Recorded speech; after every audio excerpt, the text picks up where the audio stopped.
보통 지금 세대는 떡을 안 좋아해요.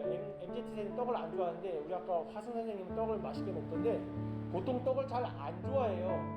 어떤 걸 좋아하냐? 뭐 빕스, 뭐 애슐리, 이러한 이렇게 패밀리 레스토랑 이런 음식들을 좋아해야 되는데, 중요한 거는 오늘은 떡 이야기가 좀 나옵니다. 일단 이 본문 여러분은 아실 거예요. 배경을 아실 겁니다. 다 예수님께서 하나님 말씀의 나라를 전하시고 그 다음에 이제 시장하셨어요.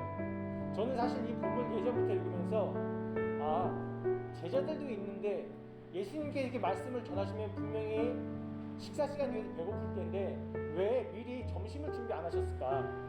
보통 교회에서는 예배 끝나고 점심을 먹잖아요, 그렇죠? 그리고 어떤 행사를 하면은 우리는 항상 점심 저녁 때 시간이 되면은 식사를 준비해야겠다 이런 생각을 갖고 어떤 행사를 준비하는데 예수님은 왜 하지 않으셨을까? 제자들에게 미리 시켰을 텐데. 근데 어쨌든 이런 의문을 가지고 이 말씀을 오늘 또 시작했으면 좋겠어요. 일단은 예수님의 제자들은 사역을 한 다음에 많은 무리가 예수님을 만나고 말씀 듣기 위해 이후의 일입니다. 그리고 그의 제자인 예수님이 빌립에게 이렇게 물으세요. 이 많은 사람들 어떻게 먹이면 좋겠느냐? 그러니까 계획을 다 하셨던 것 같아요. 식사 준비 안 하시고 이 시간 이후에 분명히 사람들은 배고플 테니까 먹을 걸 줘야 되는데 이때 어떻게 하면 좋겠느냐? 라고 빌립에게 얘기한단 말이에요. 자, 빌립은 그랬어요. 가진 떡이 부족합니다. 가진 게 없습니다. 이렇게 분명히 얘기를 해요. 당시 1데나리온이 여러분 오늘날 하루 품삯이기 때문에 보통 요즘 노바다를 하면 얼마 받죠? 예, 10만원 보통 받아요. 10만원 받아요. 그렇죠? 근데 오늘 본문에 보니까 200데나리온의 떡이 부족하다고 얘기해요. 이 많은 사람들 모이면 200데나리온. 이걸로 오늘날 돈으로 환산하면 얼마겠어요? 쉽게? 220 넘겠죠? 예, 2200. 엄청나게 많은 금액이 됩니다. 자, 중요한 것은 결과적으로 다 먹고 나서 12광주리가 남았어요. 근데 광주리가 우리가 생각하는 요만한 광주리가 아니라 다시 광주리는 엄청 컸단 말이에요. 이런 광주리에 12광주리가 남았으니까 하나님의 기적은 딱 떨어지는 기적이기도 하지만 때로는 풍성하다는 걸 분명히 우리에게 보여줍니다. 하나님의 복은 풍성하다는 걸 나타내요. 자, 중요한 거는 제자 안드레에게 예수님께 구절과 같이 말합니다. 예수님께 구절과 같이 말해요. 제가 말씀을 읽어보겠습니다. 여기 한 아이가 있어 보리떡 5개와 물고기 2마리를 가지고 있습니다. 그러나 그것이 얼마나 되겠습니까? 그러니까 제자들은, 우리들은 항상 어떤 현상을 볼 때 저기 교회에 1명밖에 안 되는데, 저기 교회에 3명밖에 안 되는데, 인원도 없는데 저기 뭐 예배가 되겠어? 뭐 영적인 기쁨이 있겠어? 이런 관점으로 봐요. 틀린 얘기가 아닌데, 근데 예수님은 이 관점을 무참하게 깹니다. 제가 여러분들 가끔 기도할 때 이런 얘기, 기도 제목을 얘기했던 걸 들었을 거예요. 기도 내용을 들었을 거예요. 우린 하나의 씨앗인데 우리의 씨앗이 맺혀서 열매를 맺고 나무가 되고 그 나무가 거목이 되면은 많은 사람들이 그 나무 아래에 거할 수 있는 믿음을 달라고, 우리가 그런 사람이 되게 달라고 기도했던 내용이 있어요. 제가 2번 정도 했으니까 2번 정도. 저는 항상 그래서 기도를 그렇게 해요. 우리 눈에 보이는 아주 미약한 존재지만 우리가 어떤 사람이 될지 모르는 거거든요. 예, 그런 관점, 우리가 믿음의 눈을 바라보기 원한다는 마음이 있습니다. 여러분들도 오늘 말씀을 통해서 제자 안드레가 예수님의 제자였는데 아직 믿음의 눈이 안 띄어진 제자였단 말이에요. 우리도 사실 믿음의 눈이 아직 떠지지 않은 맹인입니다. 그러나 영의 눈을 떠서 우리가 보는 관점이 사소하게 작은 인원이지만, 사소하게 작은 교회지만 이 교회에서 하나님의 능력이 나타날 것을 기대하고 믿습니다라고 기도하는 여러분과 제가 되었으면 좋겠습니다. 아셨죠? 네, 아멘. 자, 여기 아이는 당시 원문에 보게 되면요, 파이디온이라고 나오는데 영어로 하면은 말 그대로 영 차일드예요. 그러니까 6세에서 10세 유학적으로 보면 7세 이상 되면 학령기라고 얘기해요. 초등학생, 그러니까 저학년 초등학생 8살, 9살, 10살 이 수준의 아이로 판단을 해요. 어떤 학자들은 7살 아래로 본다는 뜻입니다. 근데 이 친구가 예수님의 말씀을 들으러 나왔어요. 말씀을 듣고 나서 상황적으로 보니까 떡을 찾으시고 필요한데 갖고 나온 사람이 없어요. 그리고 제가 볼 때 이 친구는 자기가 먹을 도시락 정도 싸운 거예요. 아니면 부모님이랑 같이 먹을 정도, 그 정도로 자기 것을 갖고 온 건데, 중요한 것은 다른 사람들은 갖고 나오지 않아요. 근데 여러분 여기서 갖고 나온 사람이 없었을까요? 인원만 당시 5,000명이라고 썼고, 그 다음에 5,000명과 같이 온 아이, 당시 가부장제 계부사회였는 우리는 한국보다 더 심했기 때문에 아이들하고 여자들은 수로 세지도 않았단 말이에요. 아시죠? 그러면은 5,000명 플러스 알파인데 그 중에 대수에 들어가지도 않은 이 아이가 자신이 먹으려고 갖고 온 것을 하는 예수님께 내놨다. 근데 중요한 건 정황상 어른들은 분명히 갖고 왔을 테고 자신의 것을 먹으려고 키핑해 놓은 상태인 거예요. 근데 예수님께서 이렇게 어려움에 상황을 처했을 때 이 얘기를 듣고 상황을 봤을 때 이 아이를 갖고 나왔단 말이에요. 우리가 여기서 원리적으로 이제 말씀을 듣고 적용해야 된다는 겁니다. 제가 이렇게 얘기해 볼게요.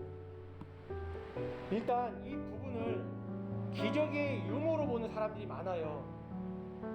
이 말씀을 기적의 유무로 봐서 이것은 하나의 스토리다, 하나의 예수님께서 하나님의 아들이심을 드러내는 어떠한 스토리로서의 역사로만 보자라고 얘기한 사람이 있는가 반면에 정통 기독교인 하나님을 믿는 사람들이 이걸 기적으로 말 그대로 봐요. 기적으로 봅니다. 근데 전 여기서 그분에게 이걸 자유주의 신학이나 아니면 기적을 믿지 않는 사람에게 이렇게 저는 반문을 해요. 어떻게 반문하냐면요, 여러분 당신은 그리고 여기에 있는 여러분, 저를 포함합니다. 우리가 우리의 부모를 만나고 싶어서 누구의 부모의 밑에서 태어나서 우리가 선택할 수 있었느냐? 없다는 거예요. 제가 다른 예를 많이 들었었는데 오늘 우리 화승 선생님이 계시니까, 그리고 제가 어제 그 얘기를 듣고 기적을 생각해 봤어요. 무슨 얘기냐면은 우리 화승 선생님이 지금 박세린이라는 그 엄마 얘 밑에서 본인이 태어나고 싶어서 태어난 건 아니란 말이에요. 그렇죠?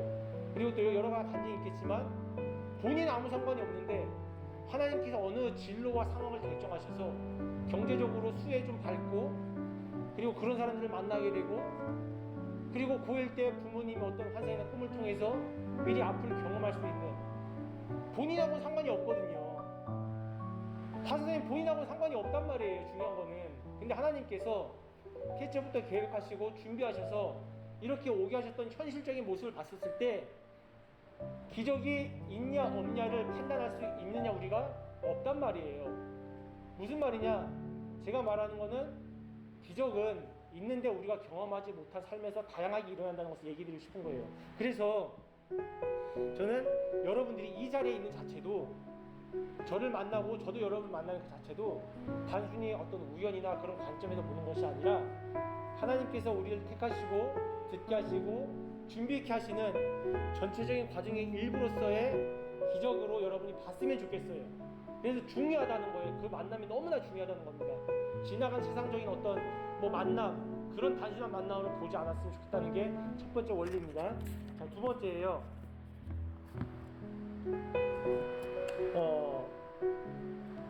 이 아이는 다른 어른들처럼 키핑하지 않았어요. 우리는 키핑이 중요하잖아요, 사실. 그치요? 내가 정말 배고픈데 차돌짬뽕이 한 그릇 휴거기 앞에 있단 말이에요. 그럼 내가 먹어야죠. 이걸 누굴 주겠어요? 난 휴거의 마음을 이해해요. 왜냐면 나도 그러니까. 우리는 배고프고 내가 충족이 안 되면 내 것을 먼저 충족해야 되는데, 이 아이는 배고팠을 거예요, 분명히. 자기 것을 내놨단 말이에요. 근데 어른들은 주변에 다 갖고 왔었어요. 제가 볼 때도 내놓지 않았어요. 이 세상은요, 여러분, 키핑하러 가르쳐요. 이해되시죠? 이 세상은 높아지고 많아지고 많이 취하라고 가르칩니다. 근데 성경은 키핑할 것을 얘기하는 게 아니라 내어놓으라고 얘기해요. 내어놓으라. 근데 여러분 보세요. 이 아이가 내어놓았기 때문에 혜택받은 사람이 누굽니까?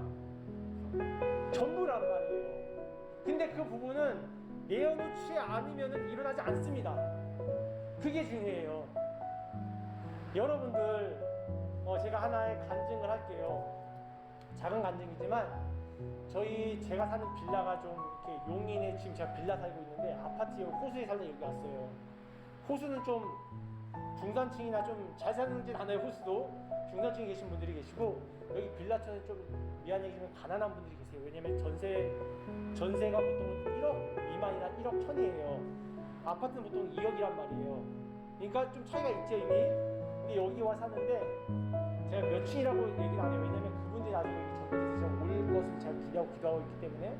근데 거기 아이가 항상 혼자 4살과 초등학교 5학년 아이가 혼자 항상 있어요. 엄마 아빠 없이. 근데 알고 보니까 아빠가 이혼을 했어요. 근데 아빠가 일을 갔다 오면은 저녁 6시, 5시가 돼요. 그치요? 그러면 아이들은 어린이집 갔다 와서 2시부터 3시부터 3, 4시간 동안 그 형이 동생을 4살짜리 데리고 있는 거예요. 그래서 제가 기도했어요. 하나님, 이 기도는 제가 지금 4달 전부터 했어요. 하나님, 저기 아이들이 저렇게 있으면 굉장히 위험한데 3개월 전만 해도 의정부에서 남매들끼리 라면 끓여 먹다 폭발 사건 아시죠? 기억나시죠? 그것도 있었고 또 아이들끼리 놀고 하다가 아파트에 떨어져 죽은 사건도 2년 전에 있었어요. 전 다 알잖아요. 그래서 하나님, 저 아이들 저렇게 두면은 참 힘들 텐데 생명의 위협도 받을 텐데 어떡합니까? 이렇게 기도하고 있었거든요.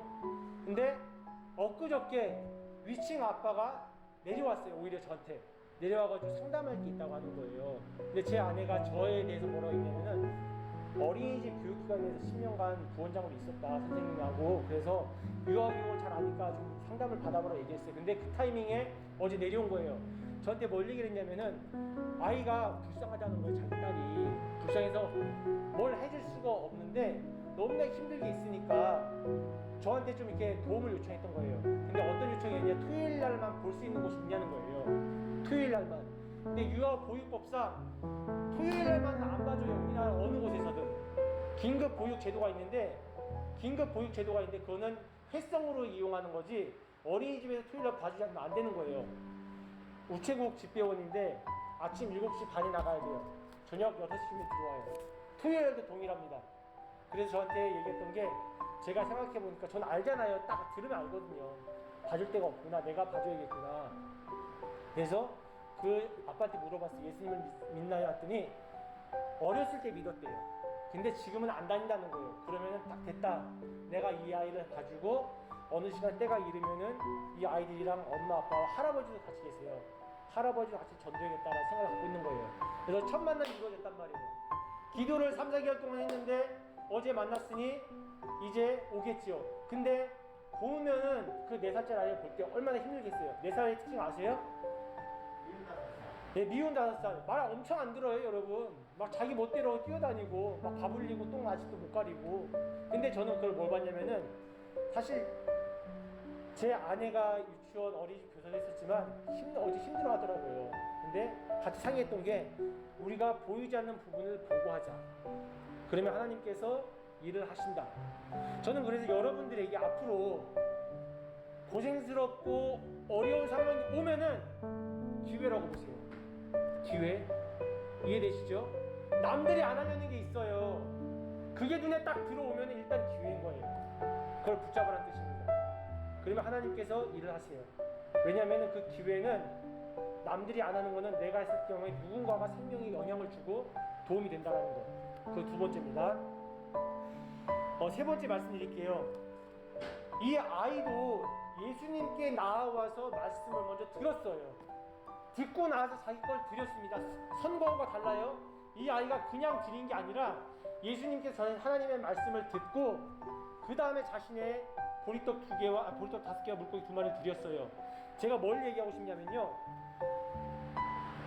여러분 교회 안 나오면은 그 안 나오는 시간만큼의 다른 걸 하게 돼 있어요.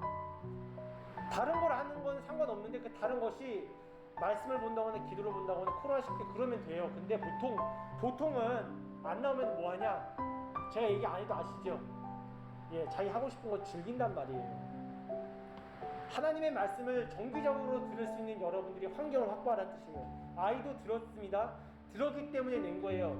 선이 하나님의 말씀이에요. 제 얘기 들으러 오라는 것도 아니고 열린문교회 담임 목사님 말씀 들으라고 하는 것도 아니고요. 하나님을 만날 시간을 정해두시고 말씀을 들은 기회와 상황을 빼놓지 말라는 거예요. 그게 일주일에 한 번이니까 최소한으로 이날은 빠지지 말라는 거예요. 근데 지금 우리 사실 못 나오는 친구들 제가 이런 제안에서 공식적으로 비판하거나 비난하는 건 아닌데, 저는 이 중에도 나올 수 있는데 안 나오는 친구들이 있다고 봐요. 제가 정확하게 모르지만. 그러니까 여러분들이 그 친구를 위해서 항상 오면은 형으로서 얘기해주고, 때로는 여자친구 오빠로서 얘기해주고 했으면 좋겠어요. 왜냐면은 이러한 기회 하나하나가 쌓여가지고 그 기회를 붙잡을 수 있거든요. 사실 여러분, 하나님의 말씀이 우리의 마음을 순전하게 하고 깨끗하게 해요. 제가 여기서 중요하게 봤던 하나는, 어린아이는 믿음이 엄청 좋았습니다. 근데 이 어린아이 특징을 여러분 아시죠? 순수하고 깨끗해요. 맞죠? 근데 여러분, 성경적으로 하나님의 말씀이 사람을 깨끗하게 한다고 했어요. 사람을 깨끗하게 할 수 있는 건 없어요. 제가 외적으로 깨끗한 게 아니라 마음을 깨끗하게 한다는 뜻이죠. 우리 영을 깨끗하게 한다는 건데, 성경 일관되게 하나님의 말씀 보혈 피가 우리를 깨끗하게 해서 죄로부터 구원하지, 다른 어떤 것도 우리 깨끗하게 하지 않아요. 철학적인 영혼, 그때 당시에는 깨끗해지는 것 같죠. 많이 배우는 것 같죠. 시간이 가면 갈수록 나이 드신 분들이 나중에 가서 하나님의 말씀이 나를 깨끗하게 하더라, 이런 간증이 엄청나게 많아요. 저는 그래서 여러분들이 말씀을 듣는 자리, 그리고 그것을 듣는 자리, 읽는 자리, 깨닫는 자리를 계속해서 가졌으면 좋겠다는 겁니다. 제가 말씀을 정리하겠습니다. 하나님은 오병이의 사건을 통해서 인구수 개수에도 들지 않는 어린아이의 드림을 가지고 일을 하십니다. 그래서 저는 하나님의 나라가 우리가 생각하는 어떤 거물들, 유명한 사람들 통해서 일을 하시지만 그거보다는 없고 연약한 자를 통해서 일을 하신다는 게 맞는 것 같아요. 그리고 우리 사회는 내가 중심이 되라고 하지만 우리는 밑받침이 되어야 됩니다. 받쳐서 사람이 올라갈 수 있도록 밑에 받쳐주는 역할을, 그런 역할을 하는 저와 여러분이 좀 되었으면 좋겠습니다. 그 능력이 하나님의 능력입니다. 우리 이 시간 잠시 기도하길 원해요. 다른 것이 아니라, 주님, 내가 낮아지는 사람이 되고 싶습니다. 위치가 내가 높을지라도, 위치가 낮을지라도 동일하게 예수님께서 반석 아랫돌 되셨던 것처럼 내가 어떤 사람을 받쳐주는 사람이 되길 소망합니다라고 그런 고백하는 기도를 하기 원합니다.